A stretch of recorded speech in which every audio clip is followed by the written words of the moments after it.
Շնորհակալություն ինձ այսօր հարցեր ուղղելու համար, Աննա, համար սիրով։ Երբ որ մարդիկ մտածում են առողջ սնվելու մասին, իրենց թվում է, որ դա պիտի լինի շատ անհետաքրքիր, տխուր, անգույն, անհամ, չէ։ Անհամ, բայց այդպես չէ։ Ջրից առաջ մարդը միանգամից ուզում է մի գավաթ սուրճ խմել։ Սա ոնց է անդրադառնում օրգանիզմի վրա։ Միշտ ներքին կոնֆլիկտ եմ ունեցել բժշկության այն համոզմունքի հետ, որ բժիշկները միշտ փորձում են լուծել հետևանքը դեղորայքի միջոցով, առանց խորանալու, թե որտեղ է պատճառը։ Ոնց է անդրադառնում գազավորված խմիչքը եւ fast food-ը, օրինակ, նույն կծու թևիկները եւ այլն մեր օրգանիզմի վրա, եւ ինչքան հաճախ կարելի է ընդունել եւ ոչ։ Հաց, իսկ ինչու հենց սննդաբանություն։ Եթե ես այս հարցին պատասխանեմ այն ամենախորը կետից, ապա ընտրեցի սննդաբանությունը իմ կյանքի ամենադժվար փուլում, երբ աշխատում էի մի տեղ, որը որ իմ հոգուն հարազատ չէր, ես հաճույք չէի ստանում այդ աշխատանքից, եւ այդ դժվար շրջանը ինձ ստիպեց վերջապես գտնել այն ինչ ինձ դուր է գալիս, ինչը ինձ հետաքրքիր է, ու այս փուլում հենց բախտս բերեց, որ ինտերնետում գտա շատ հետաքրքիր կուրս հենց Stanford University-ի Nutrition course, վերցրեցի, սկսեցի զբաղվել, ուսումնասիրել, ու սա արդեն դարձավ ինձ համար մասնագիտություն եւ ուղղվածություն։ Սննդաբանությունը առհասարակ առողջ սնվելը կարծես ժամանակակից թեմաներից ամենաակտուալներից մեկն է եւ համացանցը ողողված է տարատեսակ ինֆորմացիայով, տարբեր բլոգերներ խոսում են այդ մասին, բժիշկներ եւս խոսում են այս թեմայի շուրջ, օրինակ ո՞րն է ըստ քեզ բալանսավորված եւ առողջ սնունդը, որ անընդհատ լսում ենք, հիմա դա վերջապես ո՞րն է։ Մոռացա նշել նաեւ, որ ինչու ընտրեցի հենց սննդաբանությունը, քանի որ նաև հասկացա, որ հիմա շատ ակտուալ թեմա է, քանի որ այս ժամանակակից աշխարհում, կյանքում գոնե պիտի այն մինիմալ սնուցումը մարմնի մենք կարողանանք ճշտգրիտ գրակեզևով ապահովել, որպեսզի առողջությունը չվնասել։ Թե ինչ է բալանսավորված առողջ սնունդը, սա իրականում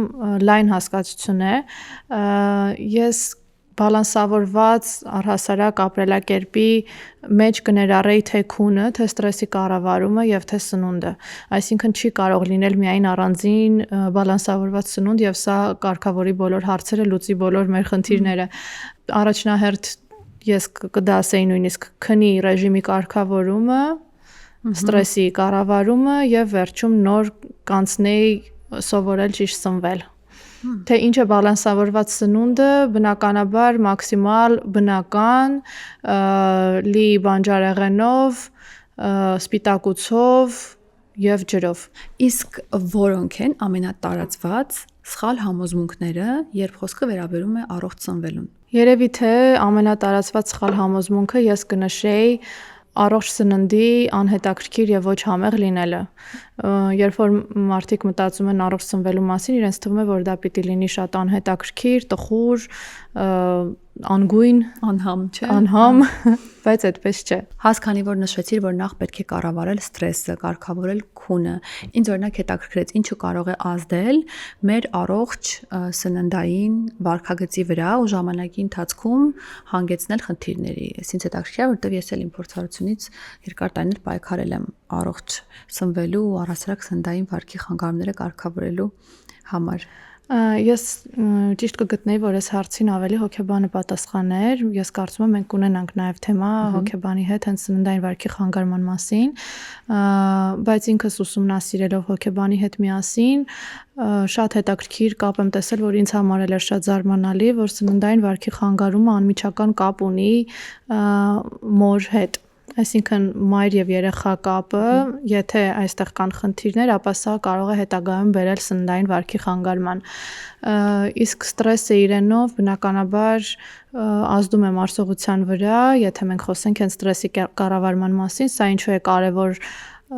առողջ ապրելակերպի համար, քանի որ եթե օրգանիզմը գտնվում է ստրեսի մեջ, ապա օրգանիզմը անցնում է կոպիտ ասած էկո ռեժիմի եւ այս պարագայում տուժում են բոլոր օրգանների բնականոն ֆունկցիաները, սկսում է օրգանիզմը լինել ավելի պահպանողական ռեժիմի մեջ, որպեսզի օգնի օրգանիզմին դուրս գալ ստրեսից, օրինակ եթե ստրեսի մեջ ենք դանդաղում է մարսողությունը, կարող է լինել հորմոնալ խանգարումներ բնականաբար, տուժում է վերարտադրողական համակարգը, այսինքն կարող ենք ունենալ կոնկրետ կանանց դեպքում ցիկլի հետ խանգարումներ, անպտղություն եւ այլն, այսինքն ստրեսը, քրոնիկ ստրեսը ցանկացած պարագայում բերում է ընդհանուր օրգանիզմի դանդաղության, այսպես ասեմ։ Իսկ հնարավոր է, որ մարդ օրինակ շատ ցանկանալով առողջ սնվել ու հետևելով ժամանակակից այս տարբեր մոտեցումներին, ինչ որ նույնիսկ մասնագետի մոտ հաճախելով հետևի կոնկրետ դիետայի կամ օրինակ նույն ֆաստինգը կամ տարածված դետոքսները, օրինակ այդ շատ հետաքրքիր է նաև այդ թարմ քամած հյութերով դետոքսները, որ անում են, այս բոլոր հնարավոր հասանելի եղանակներից մեկը ընտրելով, արդյունքում իր օրգանիզմը ենթարկի ստրեսի։ Այո, բնականաբար, ես առհասարակ դեմ եմ բոլոր ծայրահեղ դիետաներին, եթե խոսենք թեկուզ ֆաստինգի մասին, չնայած որ եթե կատարվում է ճիշտ ձևով, այն կարող է լինել օգտակար, բայց սա նույնպես ունի իր առանձնահատկությունները, ավելի ճիշտ մարդիկ կան, որ ունեն առանձնահատկություններ, որ իրենց օրինակ հակացուցված է սովապահությունը, այսինքն intermittent fasting-ը,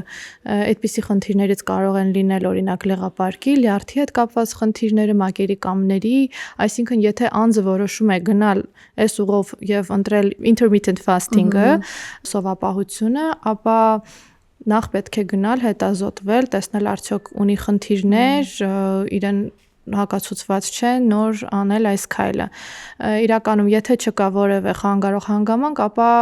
ֆաստինգը կարող է հրաշքներ գործել օրգանիզմի համար, ես ոչինչ չունեմ դրա դեմ, ուղղակի պետք է ստուգվել։ Ինչ վերաբերում է օրինակ դետոքս դիետաներին, ես առհասարակ դեմ եմ եւ ցանկացած խելամիտ մարդ, որ հասկանում է օրգանիզմից, հասկանում է բիոքիմիական փոփոխություններից, որ տեղի են ունենում օրգանիզմում, ինձ հետ կհամաձայնի, քանի որ կոնկրետ հյութերով դետոքսները ինչ է, սա իրականում քաշը նվազում է կտրուկ, ինչի հաշվին, որ քիչ կալորիա է օգտագործում անձը, բայց սա զուգահեռ է ամեն ինչին վնասում է լյարդը, քանի որ այդքան շատ ֆրուկտոզան, որը որ կա այս հյութերի մեջ, անմիջականորեն վնասում է լյարդը։ Լյարդի համար մեկ թշնամին դա ֆրուկտոզան է։ Ուրիշ ոչ մի նյութ չեմ նշի, այլ ֆրուկտոզան միանգամից ազդում է լյարդի վրա, բերում լյարդի ճարպակալման։ Սա մեծ ծանրաբեռնվածություն է լյարդի համար եւ ես առհասարակ խորհուրդ չեմ տա հյութերով դետոքսները։ Եթե ուզում եք ինչ-որ դետոքս մի բան խմել, ապա կարող եք շաբաթը 1-2 անգամ ինչ-որ կանաչ սմուզի պատրաստել եւ խմել, սա իրականում օգուտ էլ կբերի, վնաս չի տա, բայց այն հյութերին, որ նույնիսկ այստեղ շատ կարևոր է նշել, որ կարևոր է, որ լինի սմուզի, այլ ոչ թե թարմ քամված հյութ, որովհետև նրա մեջի բջջանյութը, սննդային թելիկները շատ կարևոր են, որպեսզի ճիշտ աշխատի այս համակարգը, ճիշտ աշխատի դետոքսը։ Եթե միայն թարմ քամված հյութն է առանց սննդային թելիկների, սա իրականում ուղղակի շաքարաջուր է ստացվում։ Այս հարցին իրականում շատ էր հետաքրքրում, որովհետև ես էլ ժամանակին ինքս փորձել եմ տարբեր դետոքսներ, հենց հյութերով, բայց հետո կարդում էի, շատ սիրողական, ու որոշել էի այս հարցը իրոք բարձրացնել։ Ավելի կմանրամասնես, ոնց է որ քամած հյութը, թարմ քամած հյութը ինքը տենց շաքարաջուր է։ Լսել եմ տարբեր մասնագետների մոտ, բայց ոնց որ թե համատարած բոլորը հավատում են, որ դա շատ առողջարար է ու սոված փորին առավոտյան հատկապես ընդունում են թարմ քամած հյութեր։ Սա ուղղակի ես կասեի կոնկրետ դետոքս հյութերի մասով, որ մարքեթինգային քայլ է, մարդիկ քանի որ ուզում են, այսպես ասած, ֆոկուսով 2 օրում, 3 օրում 5-6 կիլոգրամ քաշ գցել, բայց հետո նույն քաշը նորից հետ է գալիս եւ սրան գումարած նաեւ ունենում ենք լյարդի խնդիր։ Իսկ ինչ վերաբերում է առհասարակ թարմ քամած հյութերին առավոտյան, սա արդեն վաղուց ապացուցված միֆ է, որ սա առողջ է, վիտամիններ է պարունակում եւ այլն, քանի որ վիտամինները շատ զգայուն են եւ ցանկացած մի քիչ փոփոխվող միջավայրում իրենք միանգամից ցնդում են եւ առհասարակ թարմ քամած հյութերը կարող են իրականում վիտամիններ էլ չպարունակել, ել չասեմ, որ հատկապես առավոտյան թարմ քամած հյութով մենք ապահովում ենք մեր օրգանիզմի համար կտրուկ գլյուկոզայի աճ, կտրուկ ինսուլինի աճ, հետո կորտիզոլի եւ ունենում ենք ամբողջ օրվա ընթացքում հորմոնների վայրիվերումներ, որը բերում է թե ինքնազգացողության վատացման, թե առաջացնում է սննդային ցանկությունների սուր արտահայտում, անգլերեն ասված craving-ը, այսինքն մենք օրվա ընթացքում ուզելու ենք անընդհատ ինչ-որ քաղցր բան ուտել կամ ճարպոտ մի բան ուտել, սա պայմանավորված է այդ հորմոնների կտրուկ վայրիվերումներով։ Սպայքով։ Հաս, իսկ ինձ հետաքրքրեց նաև առավոտյան սուրճը, որ արտանանում ես եւ ոնց որ ջրից առաջ մարդ միանգամից ուզում է մի գավաթ սուրճ խմել։ Սա ոնց է անդրադառնում օրգանիզմի վրա։ Սա նույնպես թե գաստրոենտերոլոգները, թե էնդոկրինոլոգները կարող են համաձայնել ինձ հետ, որ բացասական է ազդում մարսողական համակարգի վրա,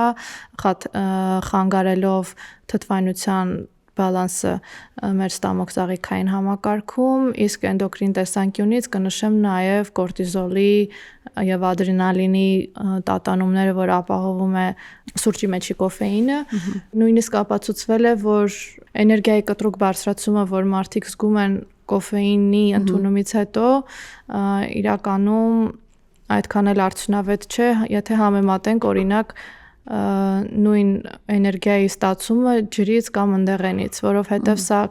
լինում է կտրուկ 1-2 ժամվա էֆեկտ եւ հետո մենք ունենում ենք կտրուկ նորից էներգիայի անկում, իսկ եթե մենք օգտագործում ենք ճիշտ նախաճաշ ջրի ճիշտ քանակ, ապա մենք չենք ունենում նորից այդ թեկուզ էներգիայի վայրիվերումները։ Իսկ ինչ խորհուրդ կտաս, օրինակ, որն է զբաղված աշխատող առավոտյան խցանումներից խուսափող մարդու իդեալական նախաճաշը, որ հասցնի մի բան ուտել եւ դրանով իսկ չբարձրացնի կորտիզոլի, ադրենալինի լեվելները, բայց եւ այնպես սոված էլ չմնա։ Ես նախ կուզեի խորհուրդ տալ, թե ինչ չանել։ Արդեն նշեցինք առավոտը չսկսել քաղցրով ու սուրճով, սկսել ջրով եւ ցանկալի է ոչ քաղցր նախաճաշով։ Եթե նույնիսկ ժամանակ չունեք, կարող եք 1 օր առաջ պատրաստել որևէ ոչ քաղցր նախաճաշ, կարող է լինել քաղցր, բայց քաղցրեցված մրգերով, մի փոքր մեղրով, օրինակ չիա պուդինգներ եւ այլն, ցանկալի է որպեսզի նախաճաշը ներառի, ինչպես ասացի, չիա պուդինգի մեջ օրինակ շատ են սերմերը, այսինքն չիայի սերմերը,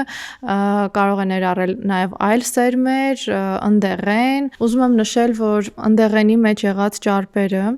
եւ սերմերի մեջ եղած ճարպերը իրականում ավելի երկար են մեզ ապահովում էներգիայով, քան օրինակ 1 կտոր շոկոլադը կամ թխվածքը սուրճի հետ։ Նախ ընդեղենը եւ սերմերը դժվար են մարսվում, նրանք երկար են մնում մեր ստամոքսաղիքային համակարգում, որի հաշվին մեզ ապահովում են երկար հագեցվածության զգացողություն, իսկ նրանց մեջ եղած օմեգա 3-ը եւ մյուս օգտակար միկրոէլեմենտները շատ կարեւոր են մեր ուղեղի աշխատանքի համար, ապահովում են արդյունավետ աշխատունակություն հենց ուղեղի համար։ Տրամադրություն իհարկե։ Օրինակ ես իմ փորձից գիտեմ, որ նախ երկար տարիներ շատ կախվածություն ունեի իրականում քաղցրավենիքից, իսկ հիմա եթե 1000-ից 1 եմ ուզում ինչ-որ քաղցր բան ուտել, երևի դու ավելի ճիշտ կասես ոնց է առասարակ ստատիստիկան, բայց իմ պարագայում կարող եմ ասել, որ երկար տևեց, մոտ մի տարի ես ինձ հետ էի սովորեցնում օրինակ քաղցր այդքան շատ չօգտագործել ու ընդունում էի առողջ սնունդ, մինչև հիմա ես կախվածություն ունեմ առողջ ուտելիքից, օրինակ կարոտում եմ ընդունենք, չգիտեմ, ինչ-որ լավ աղցան կամ նույն այդ ընդեղենը, կարիքը զգում եմ։ Այո, գիտեմ, շատերի համար կարող է զարմանալի թվալ, բայց սա գալիս է մեր աղիների բակտերիաներից։ Այսինքն սա ուղիղ կապ ունի մեր աղիների բակտերիաների հետ, մեր աղիների բակտերիաները ուղիղ կապ ունեն մեր ուղեղի հետ։ Հիմա պատմեմ, թե ինչ է տեղի ունենում։ Բոլորս գիտենք, որ մեր աղիներում ապրում են միլիոնավոր բակտերիաներ եւ կան լավ ու վատ բակտերիաներ։ Երբ որ մենք ուտում ենք քաղցր ինչ-որ բան, մեր վատ բակտերիաները սնվում են քաղցրով, իրենք սիրում են քաղցր ուտելիք։ այստեղ լավ ու վատ տարբերակումն է։ Ուրեմն այս վատ բակտերիաները սիրում են քաղցր ու ինչքան դու քաղցր ես ուտում, այնքան իրանք բազմանում են, շատանում են ու ասում են ավելի շատ եմ ուզում, էլի եմ ուզում ինձ քաղցր տուր, որպեսզի մենք էլի բազմանանք, կշտանանք։ Իսկ այն լավ բակտերիաները շատ են սիրում բանջարեղեն, առողջ սնունդ։ Այսպիսով, երբ որ մենք բալանսի ենք բերում մեր աղիների բակտերիաներին, բնականաբար կարևոր է, որպեսզի աղիներում գերակշռեն լավ բակտերիաները, վատ բակտերիաները պիտի կազմեն ավելի քիչ տոկոս։ Երբ որ գերակշռում են լավ բակտերիաները, բնականաբար իրենք ազդակ են տալիս մեր ուղեղին, որպեսզի մենք ընդունենք այն սնունդը, որը որ իրենց է հարկավոր։ Եվ սա նաև շատ ուղիղ կապ ունի մեր հոգեկան վիճակի հետ, պսիխոէմոցիոնալ վիճակի հետ։ Ուզում եմ ասել, որ աղիներից է կախված մեր նյարդային վիճակը ընդհանուր, քանի որ աղիներում են արտադրվում երջանկության հորմոնները, շատ նեյրոտրանսմիտերներ, որոնք պատասխանատու են մեր տրամադրության եւ ընդհանուր կոգնիտիվ մտածողության համար։ Եվ սա նույնպես պայմանավորված է աղիների բակտերիաներով, այսինքն եթե գերակշռում են վատ բակտերիաները, նրանք արտադրում են թունավոր նյութեր, վնասակար նյութեր, որոնք մի քանի մեխանիզմով ազդում են մեր ուղեղի եւ ընդհանուր նյարդային համակարգի վրա։ Այսինքն այս բակտերիաները վատացնում են սերոտոնինի, երջանկության հորմոնի արտադրությունը,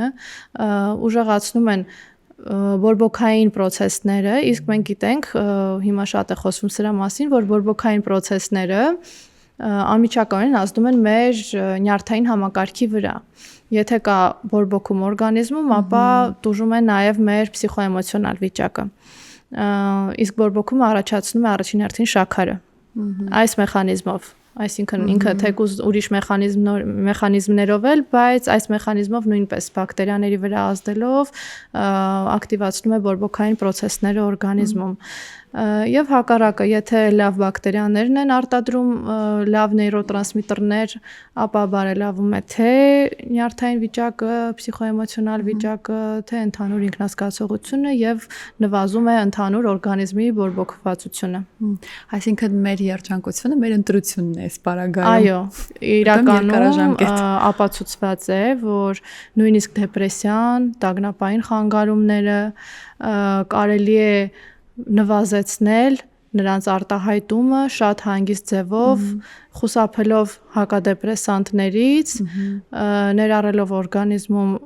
պահանջվող այս բոլոր միկրոէլեմենտները, պրոբիոտիկները, մետաբիոտիկները եւ առողջ սնունդը։ Իրականում կարելի է բերել ինչ-որ բալանսի։ Ես իհարկե սա չեմ ասում, չեմ ուզում արժեզրկել այն խնդիրները, որ պետք է լուծել դեղորայքային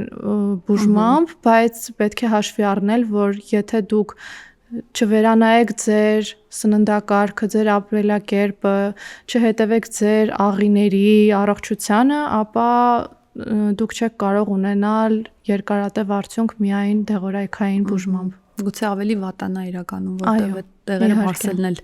առողջ օրգանիզմի համար է խնդիր, ուր մնաց, որ հատկապես կա խնդիր։ Եվ մի բան էլ կուզեմ հավելել, ինչու ես ընտրեցի հենց այս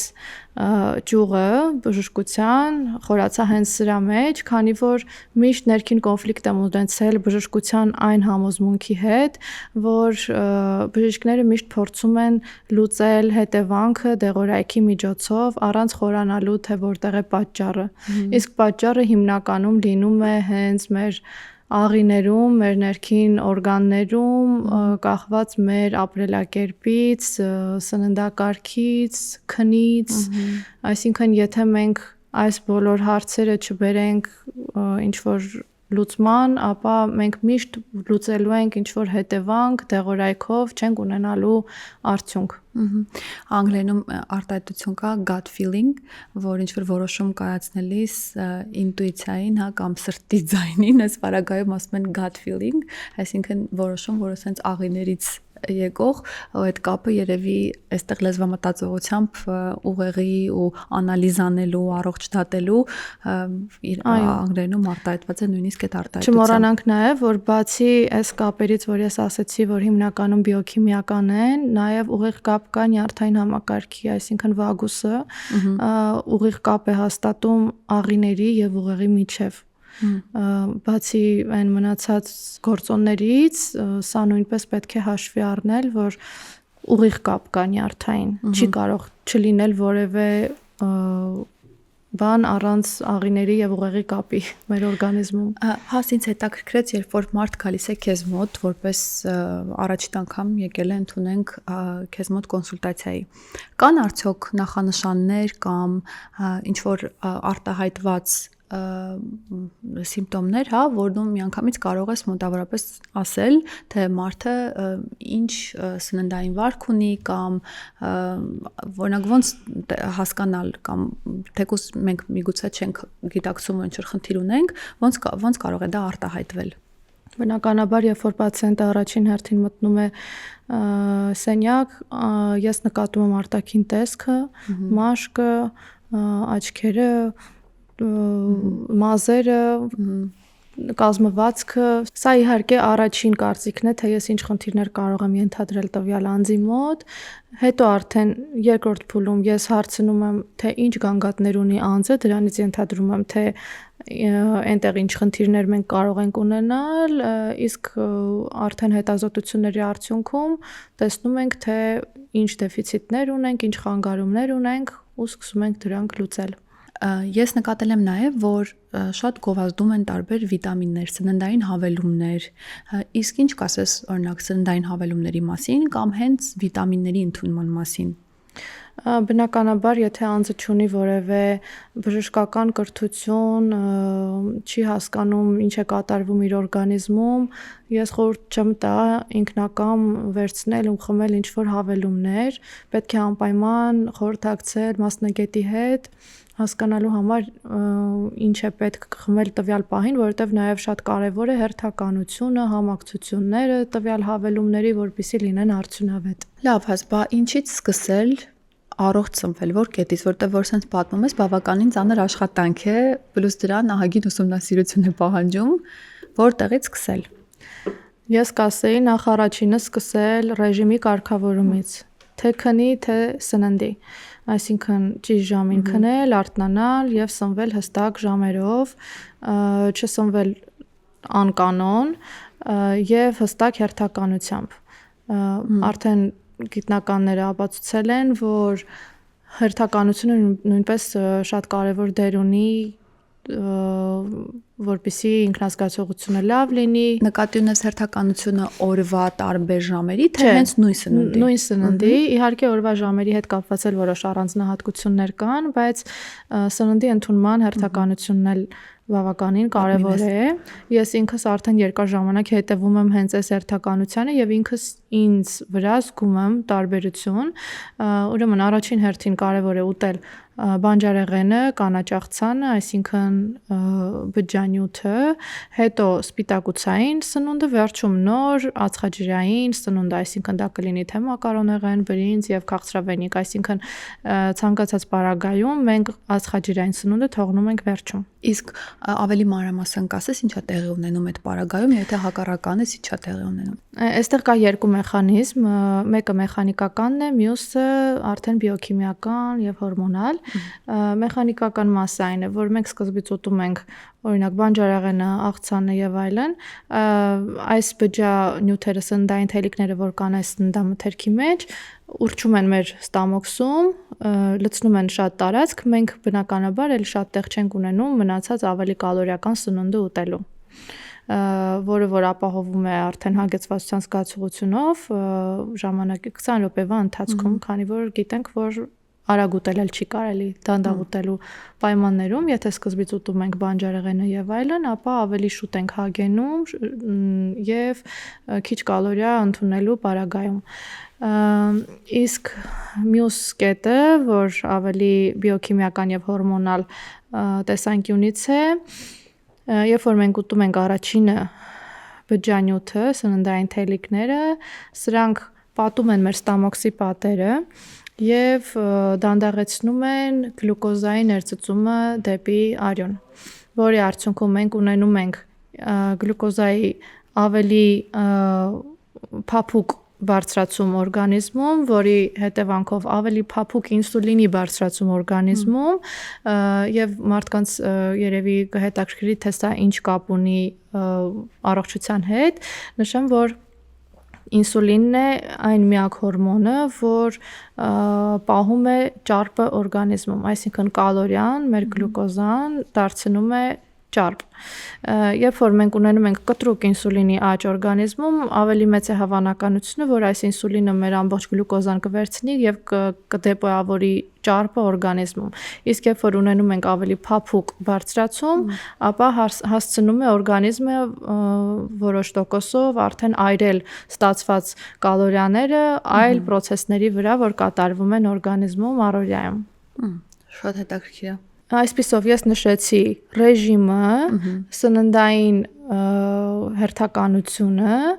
եւ բնականաբար այստեղ կարեւոր է այս կալորիաները ծախսելու ունակությունները ճիշտ ձևավորել, սովորությունները ավելի ճիշտ, շատ կարեւոր է սննդից հետո մոտավորապես 15-ից 30 րոպե լինել ֆիզիկապես ակտիվ, իհարկե շատ ակտիվ չէ, որ սիրտը վատանա, բայց թեկուզ ուղղակի տան կենցաղային աշխատանք կատարելը օգնում է, որպեսզի ստացված գլյուկոզան արագ յուրացվի մկանների կողմից, չգնա չդեպոյավորվի որպես ճարպ։ Թեկուզ տանը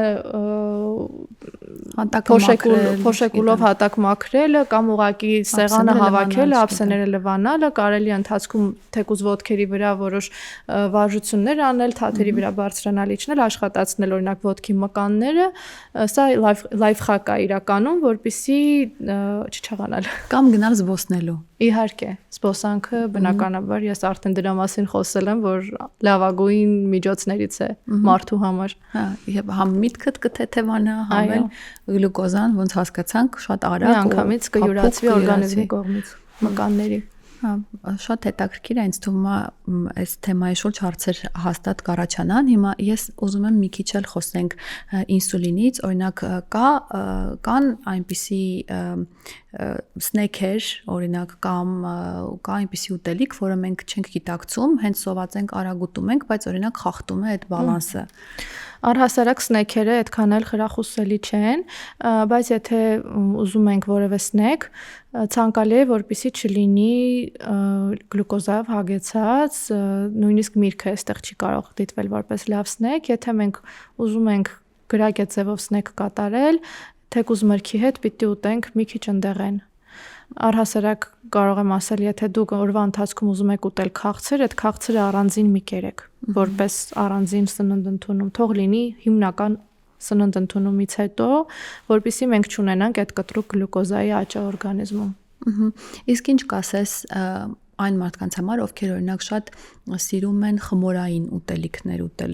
ածխաջրեր են շատ օգտագործում ու հատկապես Հայաստանում էլ գիտես հացը, լավաշը, ամեն սնունդի հետ մենք սովորել ենք ընդունել հաց։ Այդ մասով ինչ կասես։ Այս մասով ես նորից կասեմ, որ սա էլի կապված է աղիների հետ, նույն սնկերը, որ աճում են մեր աղիներում, շատ են սիրում խմոր։ Եթե մենք բալանսի ենք բերում աղիների միկրոֆլորան, ապա անուղղակիորեն վերանում է խմորի հանդեպ այդ սերը, այսինքն օրգանիզմը էլ այդ ցանկությունը չի ունենում։ Այստեղ իրական ուղղակի պետք է դիմել մասնագետի, հետազոտվել, տեսնել թե ինչ վիճակ է աղիներում եւ ստանալ թեկուզ բուժում պրոբիոտիկների, մետաբիոտիկների տեսքով բնականաբար զուգակցված սննդակարգի հետ։ Իսկ ինչ անել, եթե մարդ չի կարողանում տարանջատել սովածության զգացողությունը ծարավ լինելուց։ Այստեղ նույնպես կա մի լայֆ խակ, եթե դուք ձեր ուտելու ժամից դուրս ունենում եք սովի զգացողություն, որ օրինակ դա ձեր ուտելու ժամը չի նորմայում, փորձեք խմել մի բաժակ ջուր, որովհետև շատ ժամանակ օրգանիզմը չի կարողանում տարբերել ծարավի եւ սովի զգացողությունը։ Եթե մի բաժակ ջրից հետո անցնում է այդ զգացողությունը, ապա սա ծարավ է, եթե ոչ, ուրեմն արդեն սոված եք։ Իսկ կասես երեկոյան օրինակ սնունդ ընդունելու գաղափարը, որ այսինչ ժամից հետո չուտել կամ արդյոք դա ինդիվիդուալ չէ։ Ցանկալի է ուրեմն քնից 3-4 ժամ առաջ լինի վերջին սնունդը։ Ցանկալի չէ, որպեսզի երեկոյան ժամերին սննդակարգում լինի քաղցր, միրգ, թող երակշռի սպիտակուցն ու բջջանյութը, այսինքն լինի սպիտակուցային սնունդ, հետը ինչ որ կանաճաղցան ու բանջարեղեն, սա կնպաստի թե քնի որակի լավացմանը, թե նյութափոխանակության ճիշտ աշխատելուն։ Ես ուզեցի նաև հարցնել ալկոհոլի ընդունման մասին, օրինակ նկատում եմ, որ վերջերս Հայաստանում այդ մշակույթը շատացել է եւ ինչ որ տարբեր ժամերի, նույնիսկ առավոտյան նախաճաշի հետ ինչ որ ավելի sense trendy է դարձել անընդհատ ինչ որ մի բաժակ ալկոհոլ ընդունել սնունդի հետ։ Դա ոնց է անդրադառնում մեր մարսողության վրա առասարակ։ Բնականաբար, եթե ես խոսեմ այն գիտական տեսանկյունից, ալկոհոլը տոքսին է, ինքը թույն է օրգանիզմի համար, ցանկացած պարագայում ինչքան էլ բոլորը ասեն դա ինձ թուլացնում է, նյարդային համակարգս հանգստացնում է, համամիտ եմ, կարող է ինչ-որ չափով նյարդային համակարգը հանգստացնել։ Միգուցե եւ շաբաթը 1 անգամ կամ ամիսը 2 անգամ ալկոհոլը վնաս չհասցնի օրգանիզմին, բայց եթե սա կրում է սիստեմատիկ բնույթ, ապա դա ծանրաբեռնում է օրգանիզմը, իրականում սա մեր նյարդային համակարգի համար համարվում է թույն։ Այստեղ նույնպես կարելի ասել նույն սուրճի տրամաբանությունն է, այդ պահին դու ունենում ես ինչ-որ կտրուկ սերոտոնինի աճ, նյարդային համակարգի հանգստություն, բայց սա ընդամենը մի քանի ժամ է, հետո ավելի վատ ազդեցություն է լինում օրգանիզմի համար։ Իրականում նույնիսկ մարդիկ կան, որ ալկոհոլը խմում են, որպեսզի լավ քնեն, բայց եթե մենք տեսնենք քնի վերլուծությունը ալկոհոլով եւ առանց ալկոհոլ, կտեսնենք, որ ալկոհոլով քունը շատ մակերեսային է եւ ոչ արդյունավետ։ Միգուցե մարդը մտածում է, որ ինքը ալկոհոլով լավ է քնում, ուղղակի այստեղ ստացվում է, որ ուղղակի ինքը չի հիշում։ Իսկ արթնացումները ավելի շատ են լինում ալկոհոլով քնի ժամանակ։ Ամեն դեպքում ինքը թույն է։ Ինչքան էլ բոլորս սիրում ենք այդ ալկոհոլի ռիտուալները, լավ տրամադրությունը, ցանկալի է, որպեսզի լինի սահմանափակ ամսվա ընթացքում։ Այստեղ բալանսը կարևոր է ալկոհոլի դեպքում։ Այստեղ նույնիսկ ոչ թե բալանսը, պետք է դիսբալանսը լինի դեպի ավելի քիչ ալկոհոլ, ոչ թե լինի բալանս ալկոհոլ, ոչ ալկոհոլ, այլ ալկոհոլը լինի քիչ։ Հասկանի որ մենք հիմա ապրում ենք շատ արագ տեմպի մեջ, բոլորս աշխատում ենք, հատկապես օֆիսներում, երբեմն լանչի ժամերը անկանոն են լինում կամ արագ պետք է մի բան պատվիրել ու հաճախ հնարավոր է որ fast food-ը մեր սննդակարգ շատ նուրբ մտնի ու մենք չհասկանանք ոնց ստացվեց, որ մի ժամանակ 2 ամիսը մեկ ինչ որ անառողջ սնունդ էր ընդունում, հիմա ինչ որ շաբաթը մեկ գոլեգաներդ պատվիրում են ու դու էլ ինչ որ այդ նոր սովորության մեջ ես ընկնում։ Ոնց է անդրադառնում գազավորված խմիչքը եւ fast food-ը, օրինակ նույն կծու թևիկները եւ այլն մեր օրգանիզմի վրա եւ ինչքան հաճախ կարելի է ընդունել եւ ոչ։ Ես օրինակ կուզեի այստեղ քեզ հետ չհամաձայնել նրանով, որ հիմա շատ է հնարավորությունը ընտրության։ Կա լավը ընտրելու հնարավորություն բավականին շատ, ես նկատում եմ, որ տենդենսը Հայաստանում հատկապես բավականին կա հենց առողջ սննդի, որը ինձ համար շատ ուրախալի է, այսինքն առաջ եթե դժվար էր աշխատանքի վայրում պատվիրել սնունդ, որը որ օգտակար կլինի, հիմա այդ հնարավորությունը իրականում կա։ Այստեղ արդեն գալիս է այն ուղեղի եւ աղիների միկրոբների կապը։ Պետք է ուղղակի փորձել ճիշտ ընտրություն կատարել, քանի որ հաստատ կա եւ առողջի եւ անառողջի ընտրությունը, պետք է ուղղակի գնալ դեպի առողջ։ Ինչ է գազավորված ըմպելիքը եւ fast food-ը, սրանք բոլորը իրականում եթե շատ մանրանանք դառնում է գլյուկոզա։ Իհարկե բոլոր սնունդներն են դառնում վերջում գլյուկոզա, բայց այստեղ շատ է գլյուկոզան։ Իսկ մեր օրգանիզմը ծերանում է միայն գլյուկոզայի միջոցով։ Այսինքն մենք ինչքան շատ ենք իրան գլյուկոզա տալիս, այնքան արագ ենք իրան հյուծում ու ծերացնում։ Բորբոքային պրոցեսների միջոցով գլյուկոզան պրովոկացնում է օրգանիզմի բորբոքումը, բորբոքումը բերում է ծերացման։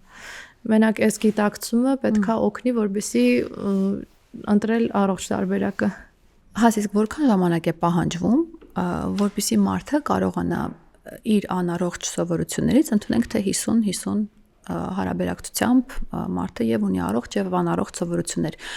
Ինչքան ժամանակ մարդ պետք է իրեն տա եւ խիստ չդատի իր պրոգրեսը ճանապարհին, որպեսզի վերջապես մի կետում մինիմալի հասցնի վատ սննդային սովորությունները։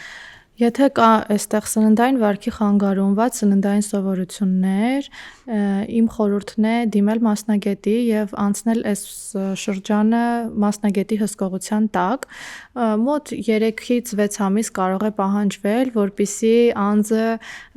հսկողության տակ, այստեղ շատ կարեւոր է ունենալ հսկողություն, քանի որ սննդային վարքի խանգարում ունեցող անձը մի որոշ շրջան ունենալու է այդ հսկողության կարիքը, հասկանալու համար թեկուզ տարբերակելու համար լավն ու վատը եւ լինելու հսկողության տակ։ Ես կարծում եմ մինիմում 3 ամիս, իսկ հետո թե ինչքան կախված է անձից, հարկավոր է որպեսզի անձը սովորի նոր սննդային սովորություններին։ Իսկ կարող ենք ասել, որ այս սովորությունները ինչ որ չափով նման են նաեւ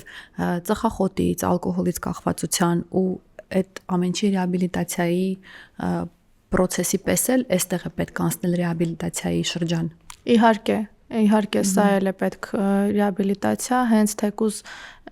աղիների բակտերիաների այդ վերաբալանսավորման համար իհարկե ժամանակ է պետք, որը որ շատ է օգնելու process-ին իրականում շատ։ Որովհետև ես հիմա ինչ խոսում ես պրոյեկտում եմ նաև իմ անցած ճանապարհի վրա ու հասկանում եմ, որ այո, այդ ընթացքը ունի նաև հակասական էտապներ, այսինքն դու գիտակցում ես, որ դա քեզ պետք է, բայց կարող ես նաև մասնագետից խուսափել, մի ընթացք նույնիսկ ինքդ քեզ խաբել,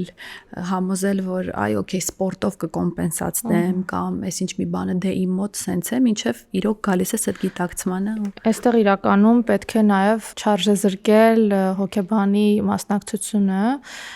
եթե կա հստակ դիագնոզված սննդային վարքի խանգարում, շատ դեպքերում ինձ օգնության է հասնում նաև հոգեբանը, որովհետև ես մենակ պացիենտի հետ դժվարանում եմ անցնել այս ճանապարհը, ինձ պետք է լինում նաև հոգեբանի օգնություն, ինձ եւ իհարկե առաջին հերթին պացիենտին օգնության է հասնում հոգեբանը։ Համաձայն եմ, ես ինքս էլ տարիներ առաջ այդ ճանապարհը սկսեցի անցնել հենց հոգեբանի օգնությամբ եւ եթե չլիներ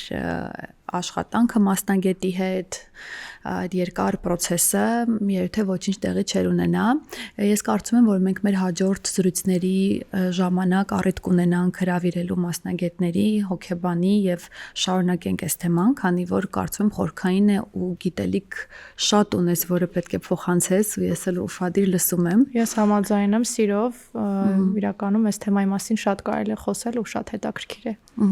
Շատ շնորհակալություն։ Այսօր անպայման ես ինքս էլ իմ հետևությունները կանեմ ու կսպասեմ, որ մեզ լսողները նույնպես հարցեր գրեն, գուցե ունեն ինչ-որ խնդիրներ, հարցեր, որոնք ուզեն, որ բարձրաձայնենք, ու ես կարծում եմ, որ արժի անդրադառնալ դեռ այս թեմային։